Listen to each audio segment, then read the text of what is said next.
It's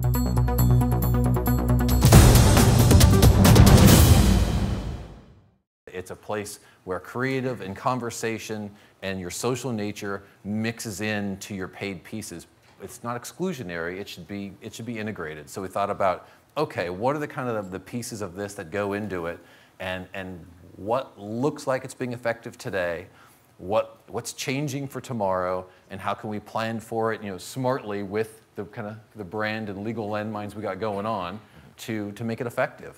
Do you guys do anything, whether when you were at 180 or now, without making sure that you're leading them to the campaign? Is there this holy grail of the viral where you sneak it out there, nobody knows it's there, and just magically 1 million people show up the next day? No, actually, it's a planning phase. It's basically, what is the core message that you want to deliver to your targeted audience? Whether it be just creating a fan page or creating a community. There's a lot of things out there. You can create a fan page, you can create a community page, or you can create a group. But what's your core strategy? What do you want to develop? And how are they going to get there? And how are you going to get there?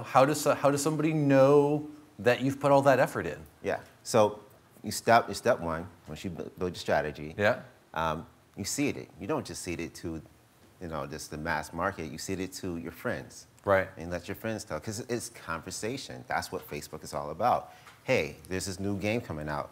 Here's a fan page. Come check it out. Also, and part of your strategy, you have to also seed it with assets, videos, photos, information about that product. Now, what do you think about one of the two new things I really liked in slowly Facebook's CPC ad platform has gotten better, and the two things that I really like that I've seen in the last 6 months are the targeting on interest. They always did schools and some basic stuff. It was interest, and obviously if you're a gamer or if you're in entertainment, your interest, they kind of key it out there to allow you to put your favorite games. What books are you reading? What are you watching? And then the newest thing then is friends of friends. Yes.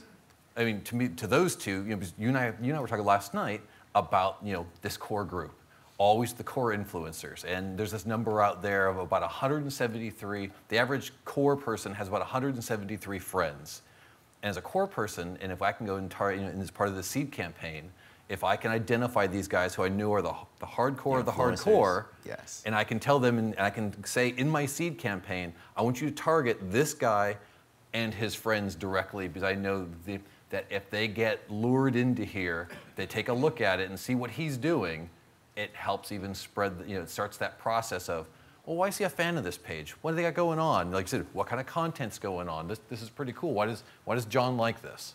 Well, that's the thing. A lot of people, the first thing they say is who's our audience? If you already know who your audience is, you can target them directly. Those are the people that are already going to go ahead and purchase that item.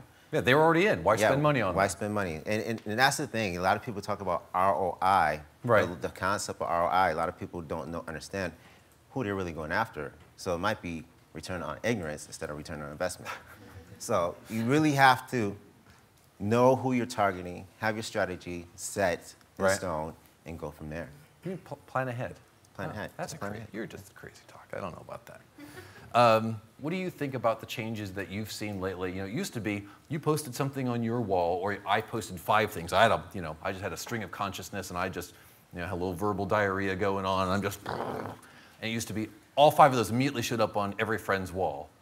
Now the algorithm's getting a little smarter, and it really gets tied into, are other people liking this? They wait for a trend to develop a little bit. Or unliking it as well. Or, if you can find it. Yeah. If you can find the unlike button. What are you seeing on this trends and the algorithms, and the stuff that you guys are doing? Are you seeing the difference in here's the initial post, and then here's once some activity starts getting behind it and how it's showing on people's wall and kind of starts growing? Well, the greatest thing about Facebook is that once you create a Facebook fan page, they give you an insight platform. Right. Where you can see what the trends and what's going on, and what people, if you post a comment or you post a feed, what's the reaction?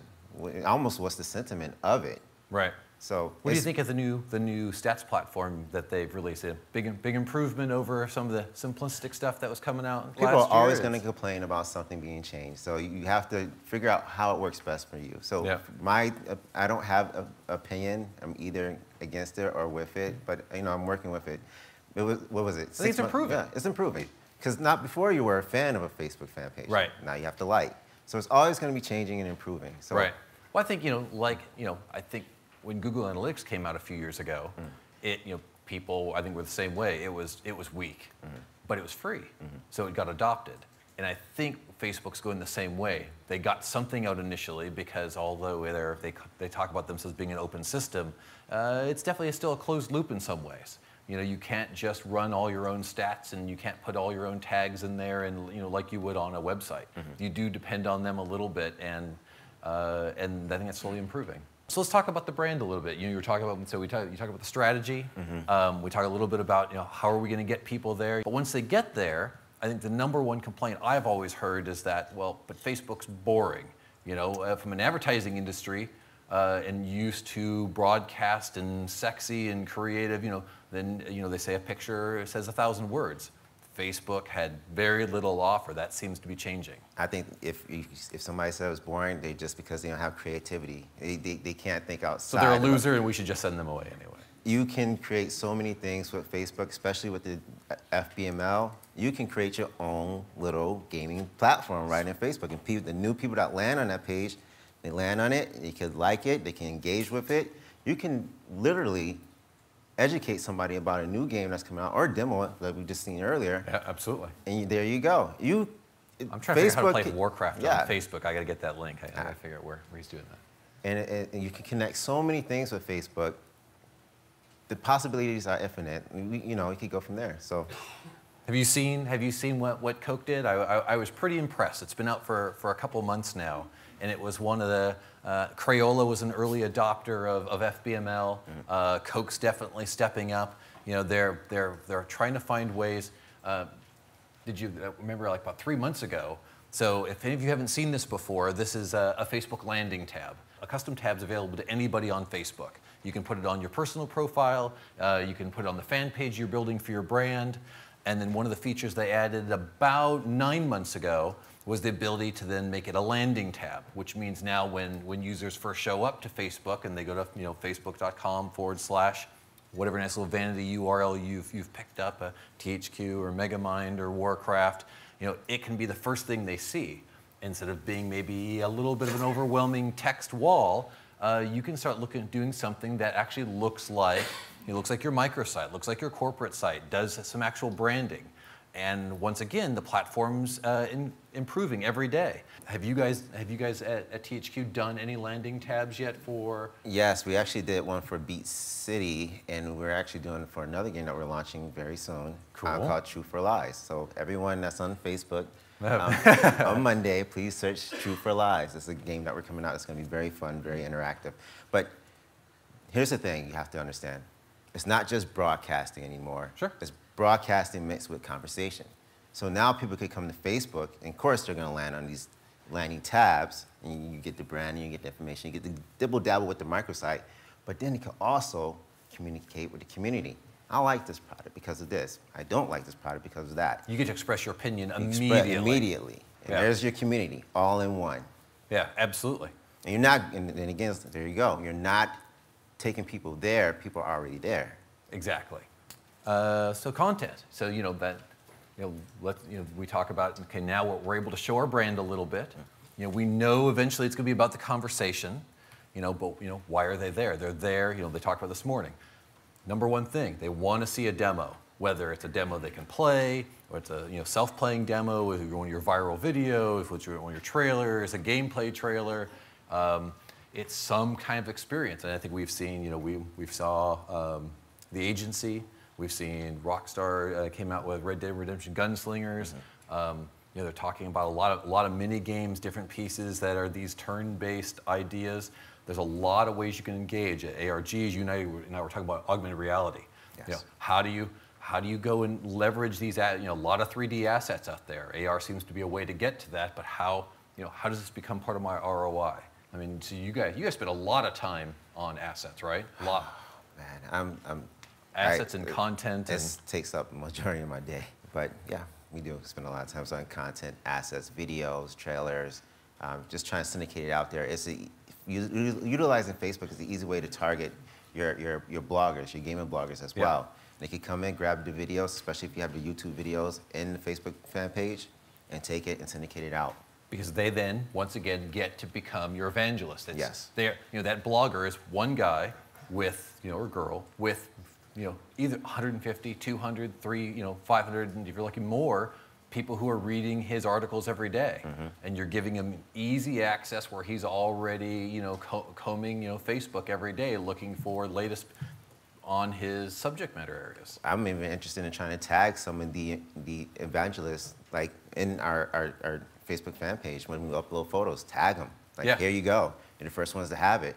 Now run with it. When the content's good, and when there's a plan, and when you respond, to what your consumers are asking for, they will engage, and ultimately they will buy. Is social media a DR campaign? No, but neither is broadcast. Is there DR in broadcast? Sure, there are definitely DR spots. And I think on the social media side, they're definitely encouraging a soft sell. But I'm sure you've all seen in your pieces and your brand campaigns or pages that you follow that coupons do get loaded on the Facebook page. Discounts are given.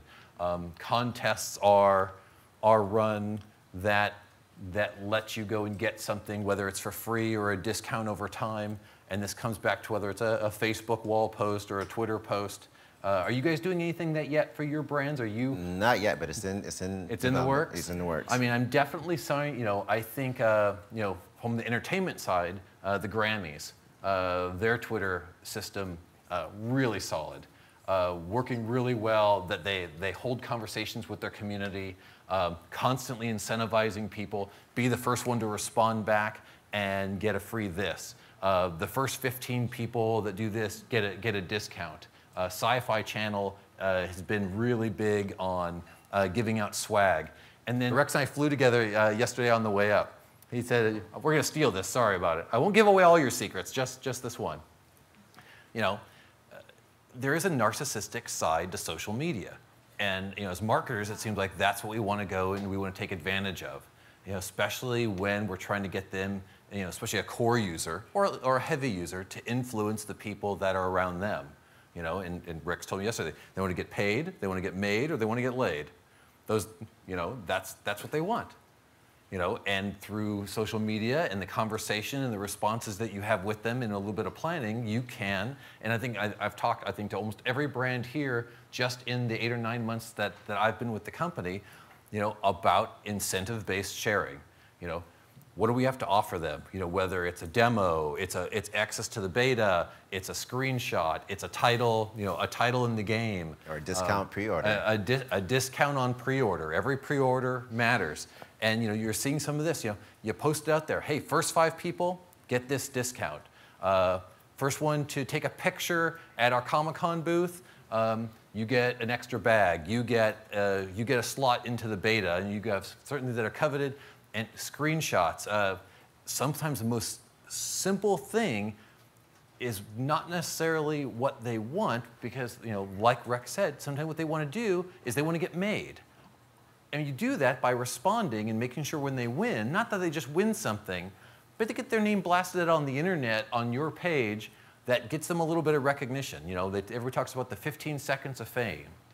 And then, of course, the last piece, if you get a little famous enough and somebody's interested, who knows, you'll get a groupie and, But that's what everybody's looking for, something with an interaction. Some people just want to be part of your game. They really just want to play it. But some of them want to be active in social media. It's why they have 30,000 Twitter followers. You're like, why does this person have 30,000 Twitter followers? It's almost like, who cares? He's doing a good job. Incentivize him. Do something so that his 30,000 people who care about him will then go and say, oh, he really likes that game? That game's really important to him? Because they may only buy 1 or 2 games a year, comparison to the 30 that he's going to buy. But the decision-making process on that 1 or 2, he may be the tipping point. And making him a little bit more famous and getting him to go and give the thumbs up on your brand might be that last impression that pushes them down the funnel. The wall between video game marketers and consumers has crumbled.